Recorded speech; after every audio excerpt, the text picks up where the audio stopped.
Thank you. Mike Wood. Thank you, Mr Deputy Speaker. And I join on members in congratulating my honourable friend, the member for Darlington, on bringing forward such an important bill having come out of the ballot. I remember well that being drawn out of the private members' bill ballot, particularly as a relatively new member of this House, can be something of a mixed blessing. Normally, the first you really find out that you have been successful in one of the higher places in the ballot, I think, is when suddenly your email inbox starts pinging 100 times a minute. You're suddenly far, far more popular than you remember being for a long, long time, with any number of organisations, NGOs, charities, campaign groups, government departments on the telephone with helpful advice as to issues that you might wish to consider bringing forward. And that lasts up until you announce the title of your bill, when suddenly the calls stop, the emails stop, and the work really begins. Because it can be a huge amount of work, preparing, working with the drafting of a private member's bill, and then navigating the legislative process, building support, finding the co-sponsors, negotiating with opposition parties, finding members of private members' bill committees. There is a huge amount of work that I know my honourable friend will have done over the past 8 months. And it is thanks to that work that we're at this point where hopefully we can complete this House's consideration of this bill this morning, and that is a tribute to both his effort but also his effectiveness in bringing people together behind what are a very sensible set of proposals.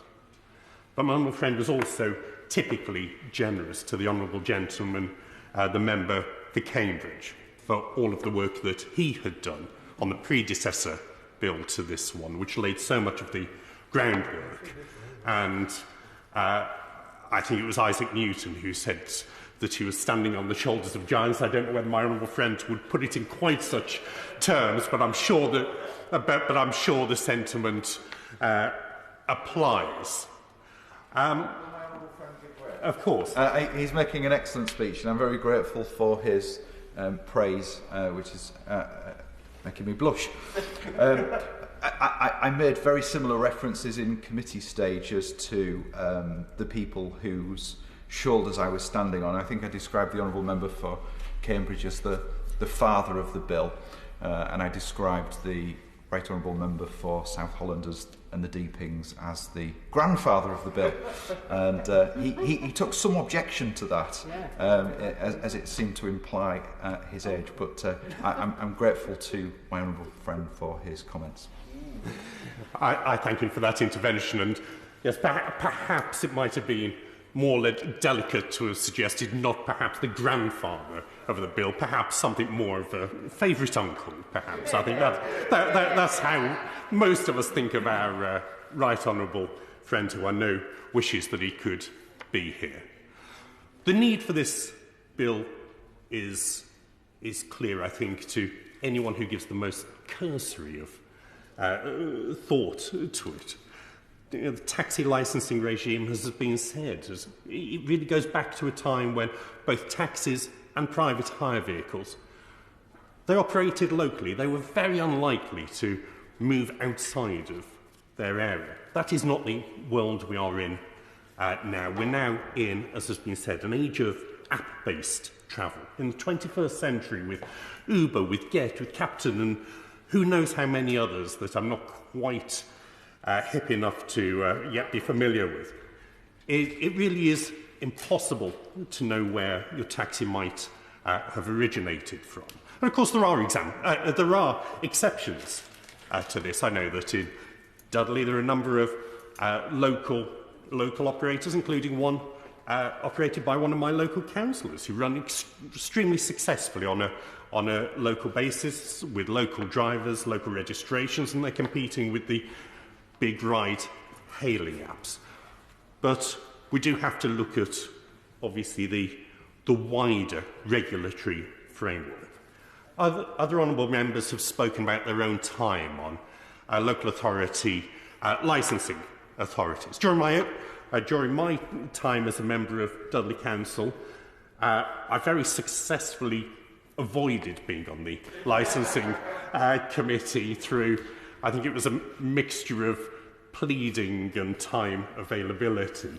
But I do know that those who do serve on those authorities around the country have an extremely difficult responsibility in making sure that passengers are safe, and that, of course, people can, that those responsible operators can run their businesses, can make a living in a fair and reasonable and safe way.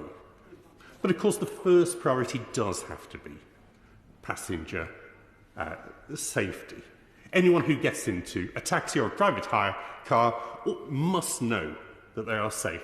And in almost all cases, of course, they are. But there are a very small number of very high-profile cases, things like the horrific crimes carried out by John Warboys and the horrible, horrible impact that has had on people's lives. This is the kind of thing that authorities have to do everything they can to make sure the risk is kept to an absolute minimum, and that must be the case wherever the vehicle and the driver is licensed to. I think I said in an intervention at second reading that since the liberalisation of licensing, there are some local authorities that now make up a huge proportion of licences issued in any region. Within the Black Country, City of Wolverhampton Council issues around 15,000 licences per year. And of those, looking through the numbers, at least one of those came from as far away as Perth.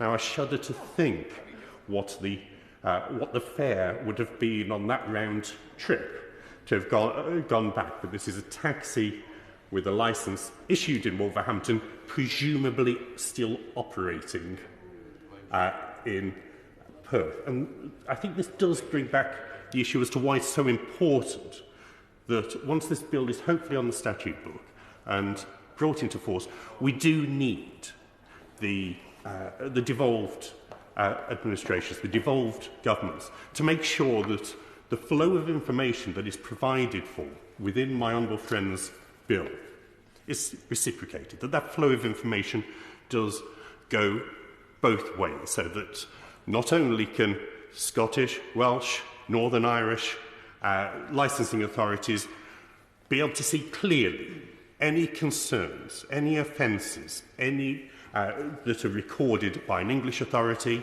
but similarly those making decisions in places like City of Wolverhampton can similarly see if there have been any reasons to decline that licence that have been recorded, whether it's in Perth, whether it's in Swansea, whether it's in Derry. Of course, this bill does build on an existing register that local authorities have effectively put in place themselves, and does provide the option for the Minister really to make that the relevant register under this bill. The National Register of Taxi and Private Hire Licence Revocations and Refusals, the NR3, created three years ago by the Local Government Association. It's managed by the National Anti-Fraud Network. I think it is an excellent example of where local government can innovate, introduce solutions that are working well, and now it's time for us to legislate and make those a comprehensive system across the country to support the number of local authorities who are already submitting data on a voluntary basis by making this the rule rather than somewhat patchy system that is in place at the moment. Because by putting a statutory obligation on local licensing authorities to record the refusals, the revocations and the suspensions, it will improve the safety for passengers. It will allow local enforcement teams to report instances of wrongdoing and ensuring that the report is dealt with. It will help to keep all of our constituents safer when they get into a taxi or a private hire vehicle.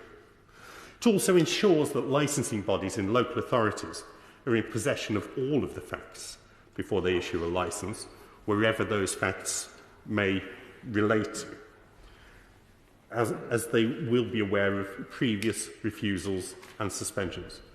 This is an absolutely crucial safety mechanism. It will ensure that data sharing is commonplace.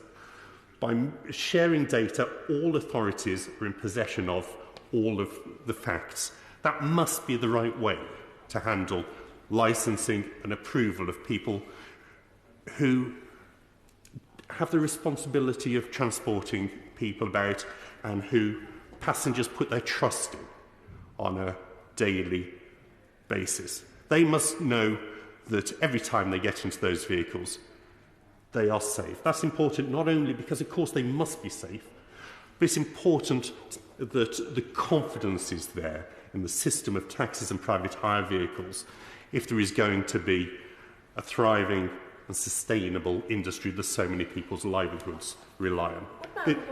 Of course. Thank you for giving way. Would you agree with me that it's not only that the people actually in the taxis that need to feel safe, but it's also parents and carers, because quite often taxis are used for people who have learning disabilities or difficulties, or people who are having treatment at hospital, or minors as well, children who may be being ferried from school to school. My honourable friend makes an excellent point, and as the father of a teenage daughter who, whilst I would like to believe that I can make sure that she never leaves the house other than to go to school or other authorised activities, I know that in a very, very short period of time she's going to be travelling independently with friends, and it won't be much longer before after that she will probably be going.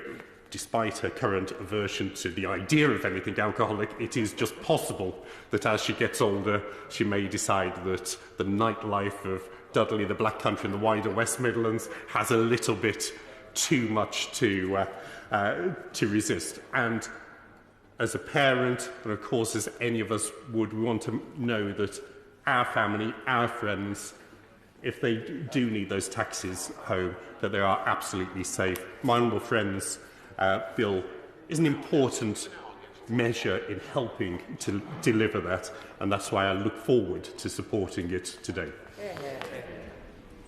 John Lamont.